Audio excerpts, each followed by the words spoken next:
जनवरी 2005 में नासा की तरफ से एक अनोखा प्रोब स्पेस में लॉन्च किया जाता है। इसका मिशन यह पता लगाना था कि आखिर अर्थ पर पानी आया कहां से। डीप इम्पैक्ट नामी यह प्रोब 27 करोड़ किलोमीटर ट्रेवल करने के बाद एक कॉमेट के करीब पहुंचता है और इसी कॉमेट में छुपे थे कई ऐसे राज जिन्हें पिछली कई सदियों से ढूंढा जा रहा था। पूरी यूनिवर्स में सिर्फ एक ही ऐसी जगह है जहां ह्यूमन बीइंग्स जिंदा रह सकते हैं। ऐसा मालूम होता है जैसे अर्थ को इंसानों के लिए ही बनाया गया है। यहाँ वह तमाम चीजें मौजूद हैं जो जिंदगी के लिए बहुत अहम मानी जाती हैं। पानी, खाना और ऑक्सीजन। इतनी वसी और जाइंट यूनिवर्स में दूसरा कोई ऐसा प्लैनेट हो या ना हो, लेकिन फिलहाल हम सिर्फ अर्थ को ही जानते हैं जहां पर इंसान बगैर किसी मदद के जिंदा रह सकता है। पर आज से 5 अरब साल पहले अर्थ का कोई वजूद ही नहीं था। जिस जगह पर आज अर्थ और हमारा सोलर सिस्टम मौजूद है, यह मिल्की वे गैलेक्सी का किनारा है। जब हमारा प्लैनेट नहीं था तो इसकी जगह यहाँ पर एक बहुत बड़ा बादल हुआ करता था। एक ऐसा बादल जिसमें सिर्फ मिट्टी और गैसेस भरी हुई थी। आखिर इस बादल में ऐसा क्या हुआ जो ये एक प्लेनेट में बदल गया? वही प्लेनेट जहां आज हम रहते हैं। मिट्टी और गैसेस के इस बादल को मॉलिक्यूलर क्लाउड कहा जाता है। इस बादल में डस्ट पार्टिकल्स थे जिसमें रेत, सिलिकॉन और मुख्तलिफ मेटल्स के जर्रा भी शामिल थे। इस बादल की पैदाइश मुख्तलिफ डेड स्टार्स की वजह से हुई थी। यूनिवर्स के शुरुआती वक्त में जिन स्टार्स ने अपना सारा फ्यूल जला दिया वो फट गए और फटने की वजह से उनके जर्रा आसपास यूनिवर्स में फैल गए। यह आसमान में दिखने वाले बादल की तरह नहीं, बल्कि यह कुछ ऐसे दिखते हैं जिनको हबल स्पेस टेलीस्कोप की मदद से कैप्चर किया गया था। हैरत अंगेज तौर पर यह बादल 100 लाइट ईयर्स जितना बड़ा था।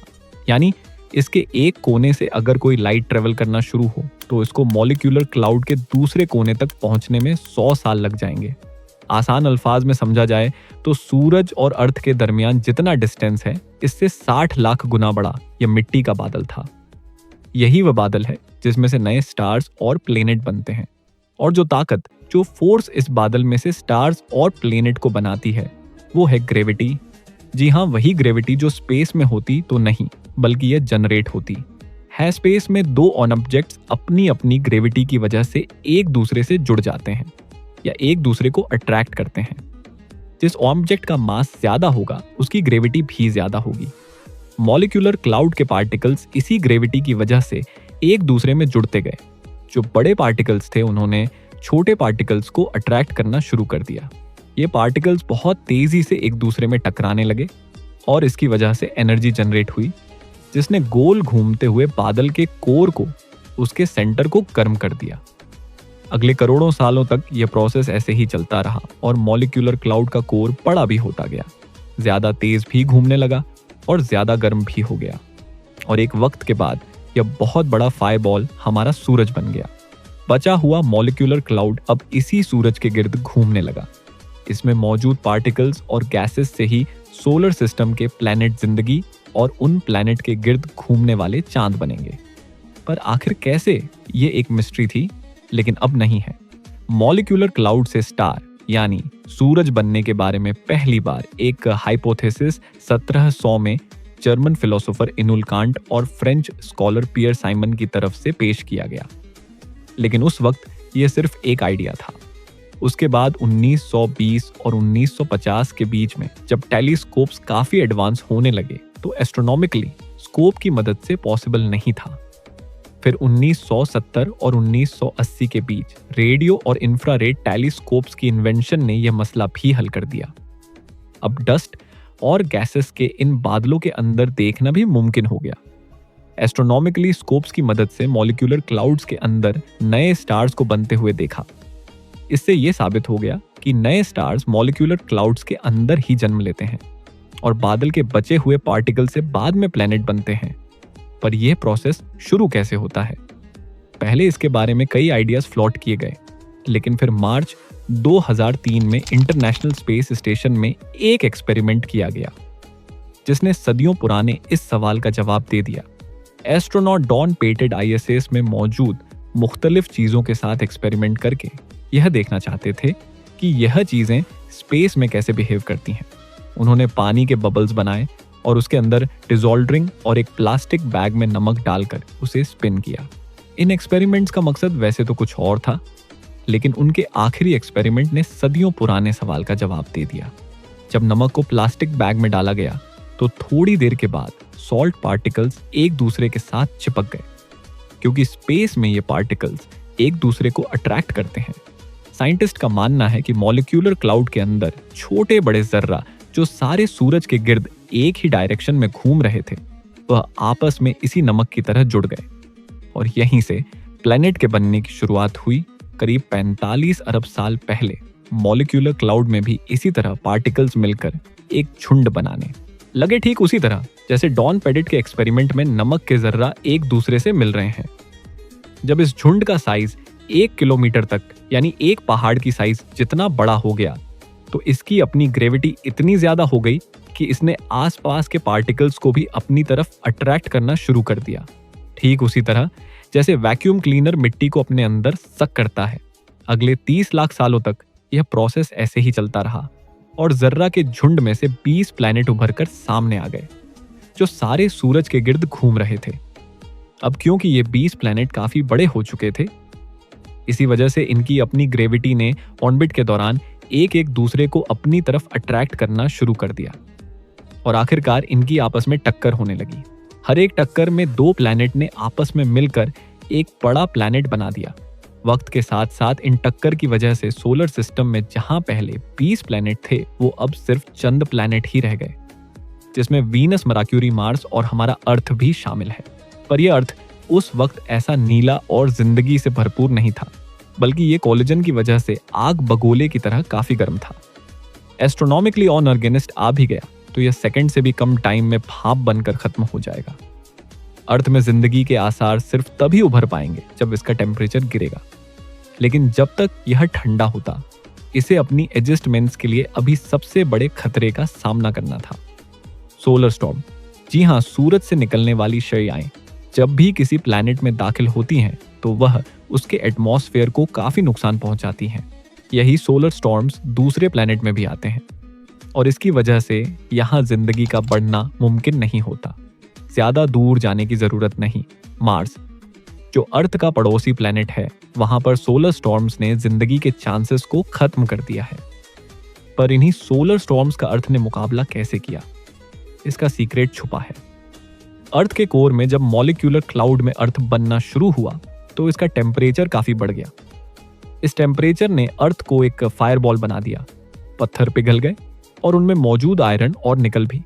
अब क्योंकि आयरन और निकल का वजन काफी ज्यादा होता है तो वह अर्थ के कोर में गिरना शुरू हो गए। जियोफिजिसिस्ट का मानना है कि जब भी मोल्टन आयरन को गोल घुमाया जाए तो वह अपने गिर्द एक मैग्नेटिक फील्ड बना देता है। अब क्योंकि अर्थ के कोर में मोल्टन आयरन की क्वांटिटी ज्यादा है, तभी भी एक मैग्नेटिक फील्ड जनरेट करता है और स्पेस में यह मैग्नेटिक फील्ड का असर जहां तक रहता है इसे मैग्नेटोस्फीयर कहते हैं। नॉर्मली यह मैग्नेटिक फील्ड अर्थ की वो साइड जो सूरज को फेस कर रही है उसमें 37 लाख किलोमीटर तक फैली हुई है, यानी लगभग जितना दूर चांद है। और जो साइड सूरज को फेस नहीं कर रही उसमें अर्थ की मैग्नेटिक फील्ड लाखों किलोमीटर तक फैल जाती है। यही वजह है कि सूरज से निकलने वाली रेडिएशंस को मैग्नेटिक फील्ड रोक देती है। नॉर्थ और साउथ पोल पे यह मैग्नेटिक फील्ड कम है तो यहाँ पर यह रेडिएशन एटमॉस्फेयर में दाखिल होकर पार्टिकल्स के साथ मिलकर अरोरा इफेक्ट पैदा करती है, जिन्हें हम नॉर्दर्न और सदर्न लाइट्स भी कहते हैं। लेकिन ये रेडिएशंस इतनी कम है कि इसका कोई नुकसान नहीं होता। नया नया अर्थ जिसने सोलर स्टॉर्म्स का मुकाबला तो कर लिया, पर अभी भी यह जिंदगी के लिए परफेक्ट नहीं था। अर्थ को एक और मुश्किल तरीन मरहले से भी गुजरना था, एक प्लेनेट कोलिजन। इसका हम इंसानों को पता कैसे चला? इसके लिए हमें 1960 में जाना होगा। अमेरिका ने कई अपोलो मिशंस प्लान किए और एस्ट्रोनॉट्स को रिसर्च के लिए चांद पर भेजा। पहले यह माना जाता था कि चांद अर्थ का ही टुकड़ा है जो किसी वजह से अर्थ से अलग हो गया। लेकिन जब एस्ट्रोनॉट्स चांद पर गए और वहां पत्थरों के कुछ सैंपल्स लेकर आए तो देखने में ये पत्थर अर्थ पर पाए जाने वाले पत्थरों जैसे नहीं दिखते थे। ऐसा मालूम होता है कि इन पत्थरों को जलाया गया हो। मजीद इन्वेस्टिगेशन से मालूम पड़ा कि चांद और अर्थ के पत्थर में मौजूद ऑक्सीजन आइसोटोप एक जैसे हैं। जिससे यह साबित होता है कि चांद था तो पहले अर्थ का ही हिस्सा, लेकिन बहुत ज्यादा गरमाइल किया है। इतनी ज्यादा गरमाइल एक ही चीज पैदा कर सकती है, और वह है किसी और प्लैनेट का टकराना। जब अर्थ आहिस्ता आहिस्ता ठंडा हो रहा था, उस वक्त एक दूसरा प्लैनेट अर्थ की तरफ बढ़ने लगा। यह प्लैनेट करीब मार्स की साइज जितना बड़ा था और इसको थिया का नाम दिया गया है। जब थिया अर्थ से टकराया तो बहुत सारी एनर्जी रिलीज हुई। अर्थ और थिया के जलते हुए टुकड़े आसमान में फैल गए और आखिरकार अर्थ को ऑर्बिट करने लगे। अर्थ को ऑर्बिट करते ये टुकड़े अगले हजारों सालों तक उसी तरीके से एक दूसरे से जुड़ते गए जैसे मॉलिक्यूलर क्लाउड में पार्टिकल्स जुड़े थे, और यूं जन्म हुआ चांद का। पहले चांद अर्थ के काफी करीब था। एक्सपर्ट्स का कहना है कि अभी जितना हमें चांद दिखता है, पहले यह 15 टाइम्स ज्यादा बड़ा था, लेकिन आहिस्ता आहिस्ता करीब 1.5 इंच पर ईयर के हिसाब से यह अर्थ से दूर हो रहा है। आपको यहां बताते चले कि थिया का अर्थ के साथ हलना, टकराव और चांद का पैदा होना, ये वो दो इवेंट्स थे जिनकी वजह से आज हम इस दुनिया में मौजूद हैं। साइंटिस्ट का मानना है कि यह दो इवेंट्स अगर नहीं होते तो शायद अर्थ पर कभी जिंदगी आ ही नहीं पाती। पर आखिर कैसे? जब मार्स के साइज जितना पी प्लैनेट अर्थ से टकराया तो इसने अर्थ को एक साइड पर झुका दिया, इसको थोड़ा सा टिल्ट कर दिया। अर्थ जो पहले अपने एक्सिस पर ही रोटेट कर रहा था, अब यह 23.5 डिग्री के एंगल पर टिल्ट हो गया, और इस टिल्ट ने अर्थ को दिए मुख्तलिफ किस्म के मौसम। जैसा कि आप जानते हैं कि जमीन की एक फुल रोटेशन एक दिन को जाहिर करती है और सूरज के गिर्द एक पूरा चक्कर एक साल को। अब क्योंकि अर्थ 22.5 पर झुका हुआ है, तो साल के वो महीने जब नॉर्दर्न हेमिस्फीयर सूरज से ज्यादा करीब होता है, तब यहाँ गर्मियों का सीजन होता है और सर्दियों में यही हिस्सा सूरज से दूर हो जाता है। इस टिल्ट की वजह से अर्थ के सरफेस पर पूरा साल एक जैसी गर्माइल और नाव ही एक जैसी ठंड। इन बदलते मौसम की वजह से हमें मुख्तलिफ फ्रूट्स और सब्जियां खाने को मिलती हैं।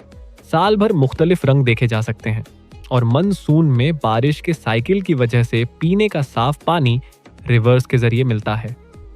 इसके अलावा चांद के बनने की वजह से समुद्री लहरें भी बनती हैं। ये लहरें समुद्री मखलूक के लिए न्यूट्रिएंट्स फराहम करती हैं, क्योंकि अगर ये लहरें ना होती तो समंदर में न्यूट्रिएंट्स सिर्फ चंद स्पॉट्स पे ही रहते। लेकिन यहाँ पर सवाल ये पैदा होता है कि समंदर में लहरें तो तब बनेंगी जब अर्थ पर पानी होगा, जो क्यों जिंदगी के लिए सबसे अहम है। तो फिर आखिर अर्थ पर पानी आया ही कहां से? ये साइंटिफिक कम्युनिटी के लिए सबसे बड़ी मिस्ट्री रही है। जनवरी 2005 में नासा ने डीप इम्पैक्ट नामी एक प्रोब स्पेस में लॉन्च किया। इसको 27 करोड़ किलोमीटर दूर टेम्पल 1 नामी एक कॉमेट के पास भेजा गया। इस प्रोब के आगे 350 किलो का कॉपर इम्पैक्टर लगाया गया, जिसे टेम्पल 1 से जाकर टकराना था। 4 जुलाई 2005 को यह इम्पैक्टर 38,000 किलोमीटर पर आर की स्पीड से टेम्पल 1 कॉमेट से जा टकराया और उसने एक बहुत बड़ा क्रेटर बना दिया। इस इम्पैक्ट को डीप इम्पैक्ट प्रोब पर लगे रेडियो टेलीस्कोप्स की मदद से कैप्चर किया गया, और इस टेलीस्कोप ने जो कुछ दिखाया वो वाकई काफी हैरानकुन था। टक्कर की वजह से जो लाइट निकली, उसको स्पेक्ट्रोस्कोपी की मदद से एनालाइज करने पर मालूम पड़ा कि टेम्पल 1 के अंदर बर्फ की फॉर्म में पानी भरा हुआ है। अब यह तो साबित हो गया कि सूरज से बहुत दूर एस्टेरॉयड बेल्ट में मौजूद कॉमेट्स के अंदर पानी मौजूद है। लेकिन आखिर ये कॉमेट्स अपना ऑर्बिट छोड़कर अर्थ तक आए कैसे?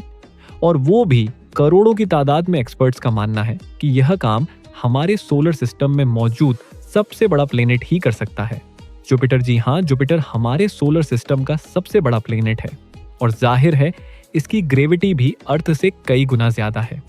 और इसकी खास बात यह है कि यह एस्टेरॉयड बेल्ट के बिल्कुल करीब ऑन ऑर्बिट करता है। एस्ट्रोनॉमिकली ऑन ऑर्बिट को जुपिटर की ग्रेविटी ने एलिप्टिकल ऑन ऑर्बिट में कन्वर्ट कर दिया। नॉर्मल सर्कुलर ऑन ऑर्बिट वो होता है जब एस्टेरॉयड सूरज के गिर्द परफेक्ट सर्कल में चक्कर लगा रहे हो, लेकिन जब जुपिटर की ग्रेविटी ने उनको अपनी तरफ अट्रैक्ट किया तो वह अपने सर्कुलर ऑन ऑर्बिट से निकलकर ओवल शेप के ऑन ऑर्बिट में चले गए, जिसे एलिप्टिकल ऑन ऑर्बिट कहते हैं। और इसी दौरान जब वह अर्थ के रास्ते में आए तो ग्रेविटी ने उनको अर्थ पर खींच लिया। जियोलॉजिस्ट का मानना है कि पानी अर्थ पर शुरुआत में नहीं था, बल्कि ये अर्थ के पैदा होने के 50 करोड़ साल बाद यहाँ आया है। पर ये हमें पता ही कैसे चला? जर्कन एक मिनरल है जो पत्थरों में पाया जाता है और इसके बनने के लिए पानी बहुत जरूरी है। और क्योंकि इसमें यूरेनियम के जर्रा भी होते हैं, इसी वजह से रेडियो एक्टिव डीके की मदद से इसकी एज का पता लगाया जा सकता है। अभी तक अर्थ पर मौजूद जितने भी जर्कन के सैंपल्स की एज निकाली गई है, उससे मालूम होता है कि वो 4 अरब साल पहले बने थे। यानी अर्थ पैदा होने के 50 करोड़ साल बाद मॉलिक्यूलर क्लाउड से अर्थ की पैदाइश, मार्स जितने बड़े थिया का टकराना, अर्थ का टिल्ट होना और चांद की वजह से समंदर में लहरें पैदा होना, करोड़ों किलोमीटर दूर जुपिटर की वजह से अर्थ को पानी मिलना, जिंदगी के आसार बेहतर होते दिखाई देते हैं। यहाँ तक अर्थ का टेम्परेचर काफी हद तक गिर चुका था, करीब 100 डिग्री सेल्सियस तक। लेकिन जिंदगी के लिए सबसे अहम चीज अभी भी अर्थ में नहीं थी, ऑक्सीजन। तो अब आप मुझे कमेंट सेक्शन में बताएं कि अर्थ के एटमॉस्फेयर में ऑक्सीजन कैसे से आया। उम्मीद है द फ्री टाइम 3 की यह वीडियो भी आप लोग भरपूर लाइक और शेयर करेंगे। आप लोगों के प्यार भरे कमेंट्स का बेहद शुक्रिया। मिलते हैं अगली शानदार वीडियो में।